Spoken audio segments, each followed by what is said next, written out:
Hi, I'm Justin Miller with the Chong Miller Group, and I want to welcome you to the August 2020 Ask the Professor video. The Ask the Professor video series has gotten off to a really slow start. I had hired a company to help me with the production of the videos and mostly the editing parts of the videos, but that company at least temporarily closed during the coronavirus lockdowns and has not yet reopened, and therefore it's been difficult for me to go through the whole process and get all of the editing done for all of the videos. Nonetheless, I want to talk to you about something today that's kind of important because there's some general lack of understanding that I think that it'd be helpful for you to overcome. So some of you know undoubtedly a lot about statistics. Some of you know a little bit less about statistics. And so for those who are unfamiliar or who want a little bit of a refresher on some issues regarding statistics and how we look at numbers, how we look at groups of numbers, how we look at information when it's put into numerical format, this video is addressed to you. So specifically with regard to the housing market here in Las Vegas, in my market updates, I talk about the median sale price. I also talk about number of units sold, number of houses sold, number of months of supply. So if I'm talking about a median, such as sales price, I'm talking about a statistically meaningful piece of information related to the numbers. If I'm just talking about totals, well, that's still a statistically meaningful piece of information, but it's really simple. We're just add everything up. And so number of units for sale, that's just simply the additive number of units in the marketplace during a particular time. If I'm talking about units of sold over time, again, it's just simply an additive number. And so when we talk about the data, we want to talk about the distribution, and then we want to talk about how the data exists within the distribution. So we could record data in several manners. We could create a list, right? So we've got 5 data elements, and each data element, let's just say, is a price number. It may be sample prices for 5 home sales. And let's say it's 5 home sales took place over the course of a month in a specific neighborhood. We also could plot this number on a table instead of in a list. We also can plot this on a chart. And so our chart, we typically will label the axes. This is called the x-axis, and this is the y-axis. And that's just the coordinate names for the axes. It doesn't really matter, but that's the standard of what they're called. And let's say that this is price, the y-axis is price. And let's say here we have the ordinal sales. So we've got 1, 2, 3, 4, and the 5th sale, right? And so sale number 1 was 100,000. Sale number 2 was 240,000. Sale number 3 was 350,000. So these are our 5 data elements displayed on a chart. Now sometimes we'll have a lot of data elements. Now on this chart, I'm changing price so that it's on the x-axis, and on the y-axis, I'm changing the numbers. I can switch this around as much as I want. I could display it the other way, but I'm going to display it here. Let's say we've got 3,000 sales.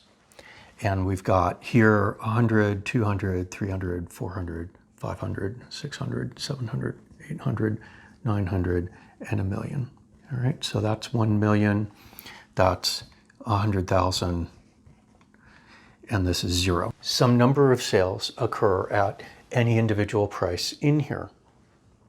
Now, instead of drawing 3,000 points, I'm just going to draw what looks like a curve, and I'm going to draw a couple curves here.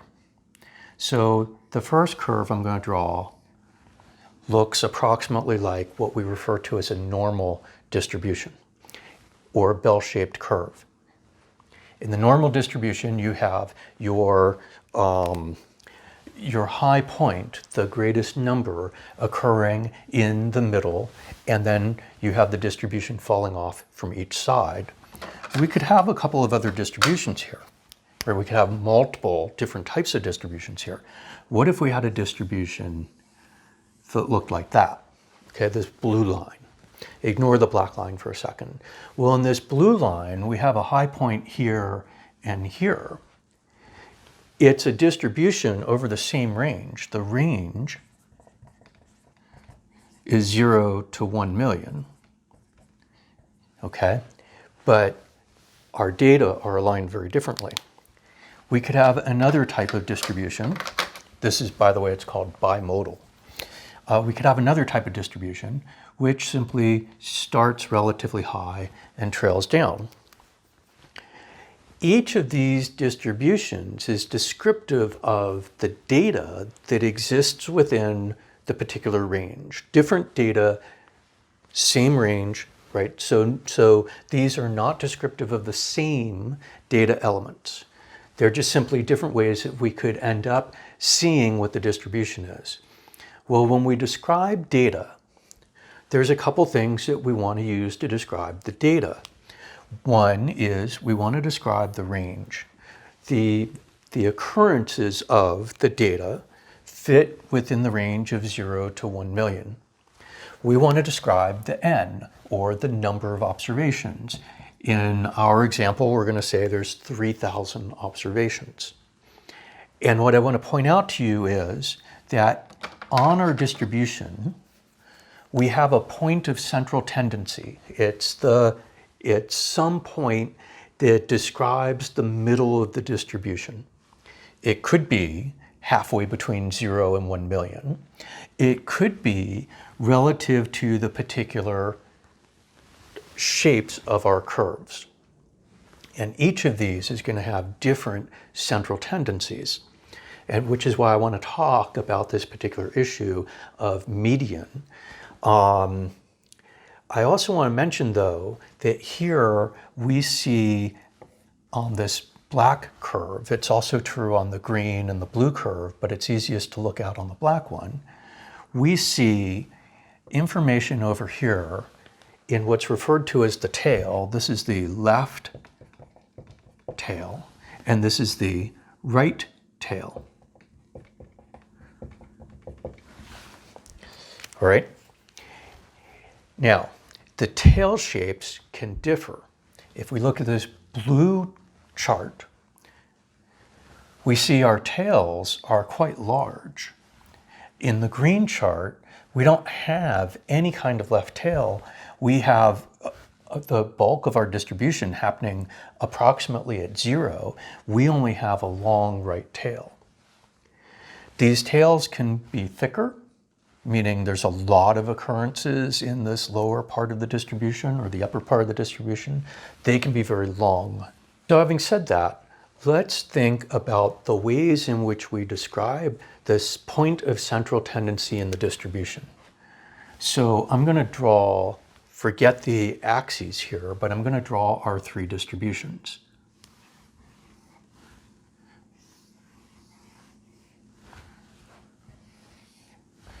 Okay, so if we're here on our top distribution, the point of central tendency looks like it's in the middle. We talk about this as an average. The problem is there's multiple ways to define average. We have a mean, we have a median, and we have a mode. So 3 different ways to describe the point of central tendency in the distribution. On a normal shaped distribution, we're going to have mean, median, and mode be the same. So what are the definitions? The mean is that point at which we could sum up all of the individual observations and then divide by the n, by the number of observations. And that gives us our mean. That tells us what that particular version of central tendency is. What's a mode? A mode is that point that occurs most frequently in the distribution. And because this is the highest point, it means that this is the greatest number of occurrences of something in our distribution. That would happen to be the same as the mean. And the median is that point at which half of the distribution is above and half the distribution is below. Now, on the normal curve, the bell-shaped curve, those are the same thing. Let's get rid of the normal distribution. And let's look at the bimodal distribution. You can immediately start to see why this is referred to as bimodal. It has two modes. These happen to be the same level on this distribution. They might be different. This one might be a little higher. It would only have a single mode. If this one were higher, there'd only be a single mode. It'd be this one here. The point is the mean and the mode have diverged significantly in this distribution. So where's the mean? Again, we would sum up all the observations, and then we would divide that by n, by the number of observations. And that gives us our mean, mu for mean. The mode, it's just simply the occurrence that occurs most frequently. It's simply the observation that occurs most frequently. And where is the median? The median is always that point above which half of observations occur and below which half of observations occur. So it's 1/2 n. So it doesn't matter what the numbers are on either side of that central point of tendency. It's only the occurrences, the number of occurrences.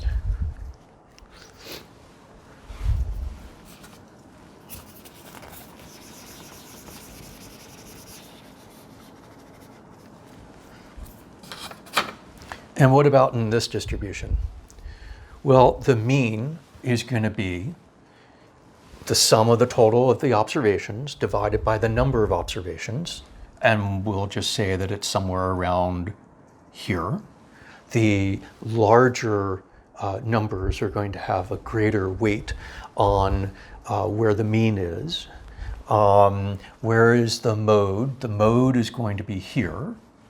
And where is the median going to be?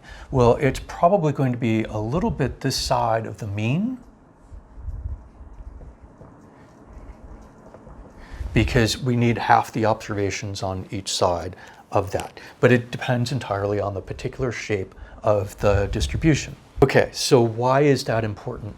It's important because some types of data align themselves in ways that are predictably skewed away from a normal distribution. Remember, the normal distribution is that approximate, well, it's the bell-shaped curve, and that's what's referred to as the normal distribution. And that's where mean, median, and mode all happen to be the same. Some data don't look like that. What kinds of data do not look like that? Data that becomes truncated at one end. So for example, the sales price on a house is never below 0. Somebody might give their house away. Somebody might give their house away and also give somebody some money, but they're not actually giving money to somebody to take their home. So the data are truncated at 0. There are no home sales that take place below 0. Is there a truncating of the data at the high end on the right side of the distribution? No, certainly there's not. Actually, we get a very long tail in the distribution of home prices because we know that there are some properties that may be like Steve Wynn's place on the market for $13 million. So way out there on the right side, even though our data on the left side is always truncated at 0. As well, sometimes there's increases or decreases that happen on that right tail.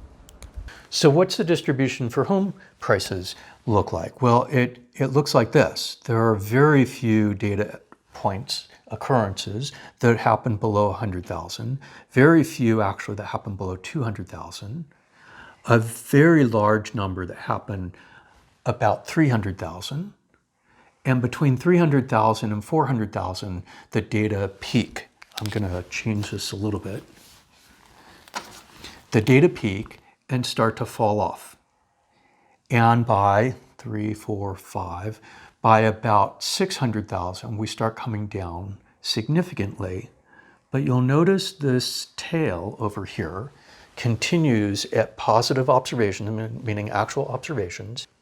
Notice on the left tail, not only do we not go below 0 on a price, we also don't go below 0 observations.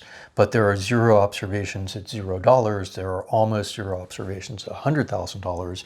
And up here at 600,000, 700,000, 800,000, there are numbers of observations. There may be observations in 1 million.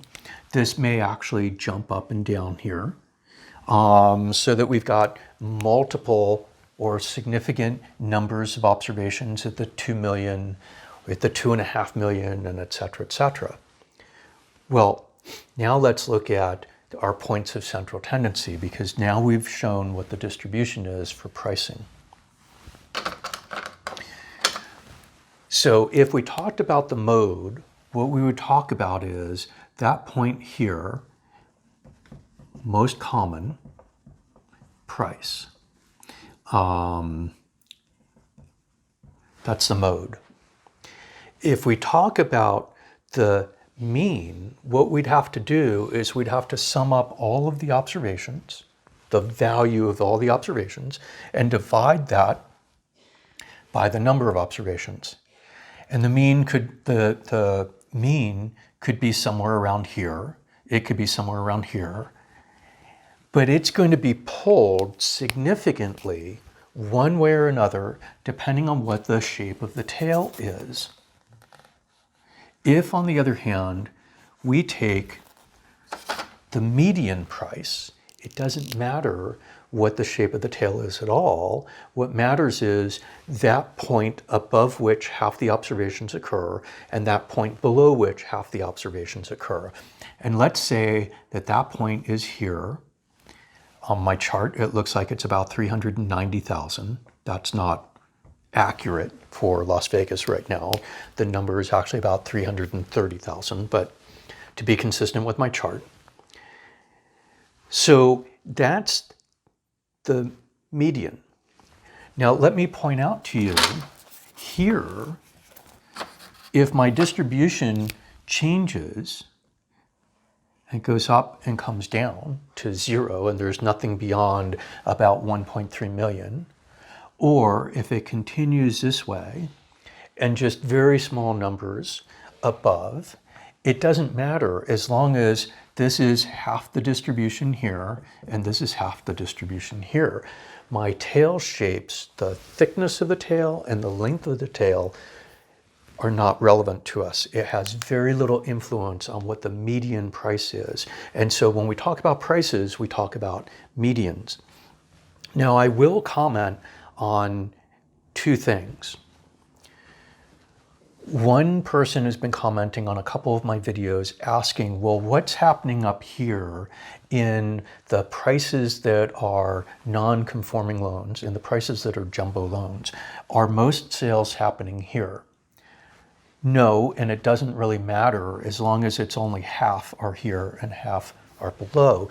What's actually occurring is we've got half the distribution occurring below 390 on my chart, but in reality about 330.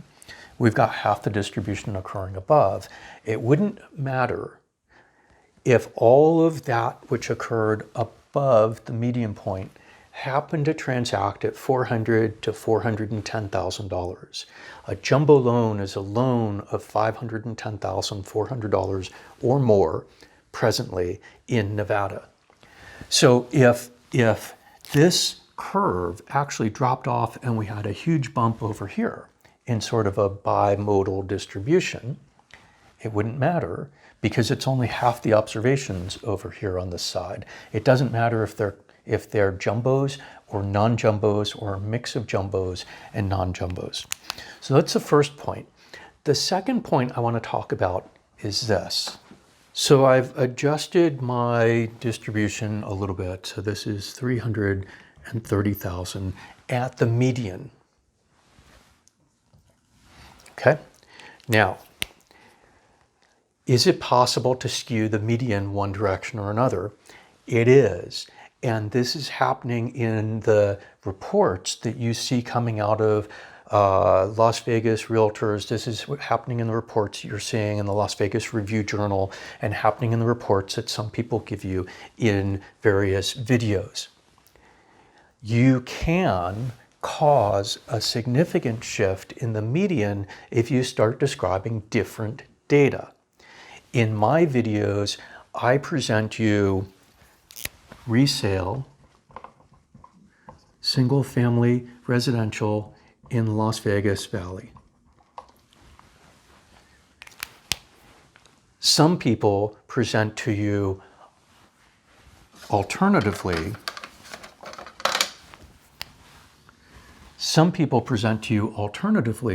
all data in the multiple listing service, in the MLS. Now, there's a difference between these two sets of numbers. In the multiple listing service, as some people say, it's heavy with resale transactions. And that's true. But some builders will put their new construction into the multiple listing service. Right now in Las Vegas, about a quarter of transactions are actually new construction. That's more than enough to shift the shape of our curve because new construction properties sell for more than similar non-new construction properties. It's not that houses become less valuable after they get to be 6 months or 9 months or 12 months old or something like that. Rather, it's the cost of land and labor and the time value of money that the builders are paying is causing builders to only build more expensive properties. And so the median sales price on a property is something closer to $400,000.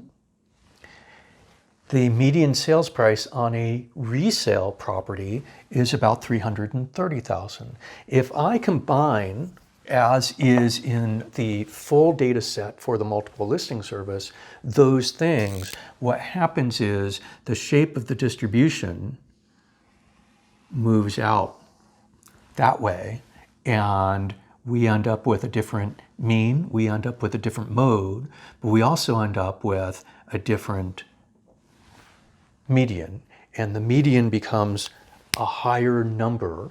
The number of observations goes up. And so you'll find that some people are telling you there's more transactions taking place than what I'm telling you.